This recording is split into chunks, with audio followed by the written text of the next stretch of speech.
Good morning teachers. ஏற்கனவே ஒரு 50 questions பார்த்தோம். அதனுடைய கண்டினியூஷனாக பார்ட் 2ல் பார்ப்போம். குழந்தை வளர்ச்சி மற்றும் முதிர்ச்சி மற்றும் கற்றல் சூழல் இந்த தலைப்பில் ஒரு 50 கொஷின்ஸை பார்ப்போம். வளர்ச்சி என்பது உடல் அளவுகளில் ஏற்படும் மாற்றத்தை குறிக்கும்.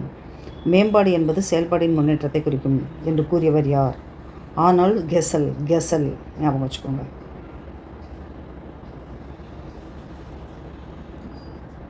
ஒரு குழந்தை எந்த பயிற்சியுமின்றி இயற்கையாகவே உடல் பருமன் மனரீதியாக அடையும் மாற்றத்திற்கு என்ன பெயர்? முதிர்ச்சி. மரபு பண்புகளை தலைமுறையாக கடத்தப்படுவதை விளக்கும் உயிர் புள்ளியியல் விதி, law of biometry, Francis Galton. சூழ்நிலையை மனிதனை உருவாக்குகிறது. என்னிடம் ஒரு டஜன் கூட ஜேபி வாட்சன் போன 50 கொஸ்டின்ஸ்லேயே சொன்ன பாருங்கள். இவர் ஒரு சூழ்நிலையை வலியுறுத்தும் ஒரு சைக்காலஜிஸ்ட். மரபியலுக்கு எதிர்ப்பாக இருக்கிறவர். சூழ்நிலை தான் ஒரு மனிதனை உருவாக்குகிறது, அவருடைய குணங்களை நிர்ணயிக்கிறது. என்னிடம் ஒரு 50 இளைஞர்களை கொடுங்கள், நீங்கள் என்னவாக வேண்டுமென்று நினைக்கிறீர்களோ அவர்களை உருவாக்கி காட்டுகிறேன் என்று சவால் விட்டவர் ஜேபி வாட்சன். குழந்தைகளுடைய மொழி வளர்ச்சி என்பது எவ்வகை மேம்பாட்டின் கீழ் வருகிறது? அறிவாற்றல் வளர்ச்சி. ஒரு குழந்தையின் சமூக வளர்ச்சி என்பது எங்கு தொடங்குகிறது? குடும்பத்தில் தான் ஃபஸ்ட்டு அந்த சந்திக்கிற சமூகம் குடும்பம் தான். பியாஜே கோட்பாடின்படி ஒரு குழந்தை தன்னை சுற்றியுள்ள உலகத்தை புரிந்து கொள்ள பயன்படுத்தும் மனக்கட்டமைப்புக்கு பெயர் ஸ்கீமா, மனப்படிமம். அடுத்தது பாருங்கள், பியாஜே செயலுக்கு முற்பட்ட நிலை, ப்ரீ ஆப்ரேஷனல் ஸ்டேஜ். தன்முனைப்பு சிந்தனை என்றால் என்ன? மற்றவர்கள் பார்வையிலிருந்து ஒரு விஷயத்தை புரிந்து கொள்ள முடியாமல் தன் பார்வையில் மட்டுமே உலகம் இயங்குவதாக குழந்தை நினைப்பது. பாவ்லோனா தூண்டல், கண்டிஷன் ஸ்டிமுலஸ். பாவ்லோவ் சோதனை. மணி ஓசையை கேட்டவுடன் உமிழ்நீர் சுரப்பது என்னது? Condition response, CS. ஸ்கின்னரின் செயல்பாட்டு ஆக்க நிலைநிறுத்தல் கட்டளை நிலைநிறுத்த பயன்படும் மிக முக்கியமான காரணி எது? வலுவூட்டல். ஒரு புதிய பாடத்தை கற்கும்போது ஏற்கனவே கற்ற பழம் முன் செயல் தடை. தற்போது புதியதாக கற்ற ஒரு விஷயம் பின் செயல் தடை. முந்தைய பழைய நினைவுகள் மீட்டெடுப்பதில் தடை ஏற்படுத்துவதற்கான பின் செயல் தடை. நினைவாற்றல் 3 முக்கிய படிநிலைகள். முக்கியமானது என்கோடிங், ஸ்டோரேஜ் அண்டு ரீட்ரைவல். குறியீடாக்கம், சேமித்தல், மீட்டெடுப்பு. மிக குறுகிய கால் நினைவாற்றல், அதாவது STM, short term memory. Ghajini படத்தில் கூட அப்போ அட்டையில் வச்சுக்கிட்டு எழுதி பார்ப்பார் பாருங்க. தகவல்களை எவ்வளவு வினாடிகள் மட்டுமே சேமித்து வைக்கும்? 20 to 30 seconds. குறுகிய கால நினைவாற்றல் எஸ்டிஎம், கொள்ளளவை அதிகரிக்க பயன்படும் துண்டாக்குதல். இதை கூறியவர் யார்? George Miller. ஒரு நபர் வேண்டுமென்றே தனக்கு துன்பம் தரும் பழைய நினைவுகளை மறந்துவிட முயற்சிப்பதற்கு என்ன பெயர்? ஊக்குவிக்கப்பட்ட மறதி.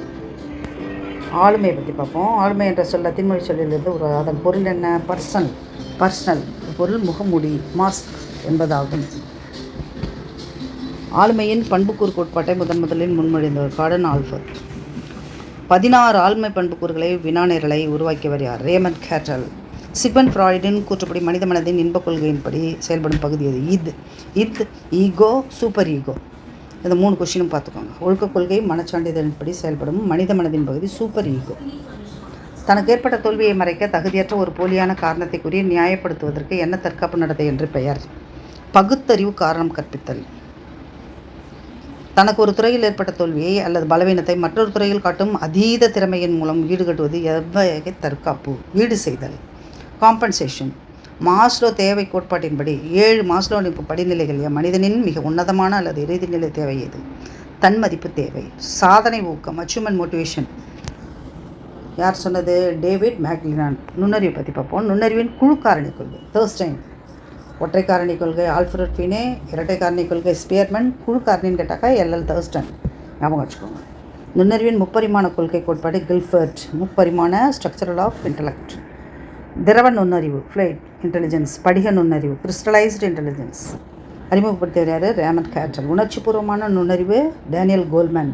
சராசரி நுண்ணறிவு, அதாவது ஒரு மனிதனுடைய சராசரி நுண்ணறிவு என்ன? 90 ஐக்கியூ 90 to 109 தான் சராசரி மனிதனுடைய ஐக்கியூ. மிக மேதாவி அப்படின்னு சொன்னாக்கா அவங்களுக்கு எவ்வளோ நுண்ணறிவு? முக்கியமான கேள்வி, ஞாபகம் வச்சுக்க. ஒருத்தவனை மேதாவின்னு சொல்கிறேன்னா அவனுக்கு 140க்கு மேலே இருக்கும் ஐக்கியூ. சராசரியாக நம்மளுக்கெல்லாம் எவ்வளோ இருக்க? 90 to 109. கிரஹம் வாலஸ் என்று கூட்டுப்படி ஆக்கப்பூர்வ சிந்தனையின் 4 படிநிலைகள்: preparation, incubation, elimination and verification. வாசிப்பதில் அல்லது படிப்பதில் குறைபாடு உள்ள டிஸ்லெக்ஷியா பிள்ளைங்க படிக்கிறதுல கொஞ்சம் சிரமப்படும். இதிலே வந்து டிஸ்கிராஃபியா டிஸ்கால்குலியா இருக்குது இல்லையா. கிராஃபியா அப்படின்னாக்கா எழுதுறதில்ல, லெக்ஸியா அப்படின்னாக்கா கற்றலில் குறைபாடு, கிராஃபியா அப்படின்னாக்கா எழுதுறதுல குறைபாடு, கால்குலியா டிஸ்கால்குலியானாக்கா கணிதத்திறன் குறைபாடு, கவனக்குறைவு அதீத செயல்பாடு குறைபாடு. ADHD என்பதன் விரிவாக்கம் attention deficit hyper activity disorder. கல்வி வழிகாட்டுதல் நவீன கற்பித்தலை பற்றி பார்ப்போம். அறிவுரை பகர்தல் நெறிப்படுத்தாத அறிவுரை பகர்தல் வந்து கார்ல் ரோஜர்ஸ். நெறிப்படுத்தும் அறிவுனாக்கா வில்லியம்சன். மரபார்ந்த அறிவுரை பகர்தல் முறை வந்து FC தான். நுண்ணிலை கற்பித்தல் W ஆலன். மைக்ரோ டீச்சிங் பண்ணாத டீச்சர்ஸே இருக்க முடியாது டீச்சிங் ப்ராக்டிஸ். அப்போ அதை வந்து அறிமுகப்படுத்த யார்? W வெயிட். ஒரு நுண்ணிலை கற்பித்தல் சுழற்சியின் மொத்த கால அளவு 36 நிமிஷம். ஹூரிஸ்டிக் எனப்படும் கண்டறியும் கற்பித்தல் முறையை கண்டுபிடிச்சவர் யார்? ஆம்ஸ்ட்ராங்.